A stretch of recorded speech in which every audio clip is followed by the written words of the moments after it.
राष्ट्रीय महामार्गावर कुरणखेड जवळ डिझेलचा टँकर पलटी, जखमी ड्रायव्हरला वीर भगतसिंग आपत्कालीन बचाव पथकाने काढले बाहेर।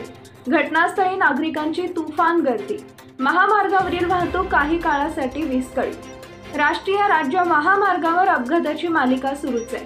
आज महामार्गावर कुरणखेड जवळ अकोल्यावरून मूर्तिजापूरच्या दिशेने जाणारा डिझेल वाहतूक करत असणारा टँकर पलटी झाल्याने घटनास्थळी नागरिकांनी मोठी गर्दी केली होती।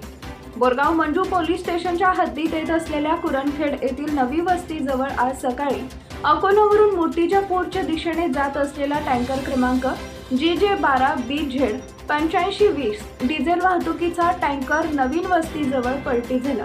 यामध्ये टँकरमधील ड्रायव्हर मंगेश यादव राहणार ओडिसा हा जखमी झाला असून जखमींना कुरणखेड येथील वीर गतसिंग आपत्कालीन शोध व बचाव पथकाचे सदस्य मोहन वाघमारे, शुभम दामोदर, अक्षय मोरे, मंगेश पावडे, सय्यद माजिद, शाबाद शहा, विजय माल्टे, ईश्वर हरणे, शुभम कातखेडे, अजय माल्टे, हर्षल देवरणकर यांनी बाहेर काढले असून त्यांना पुढील उपचारासाठी पाठवले। यावेळी महामार्गावरील वाहतूक काही काळासाठी विस्कळीत झाली होती।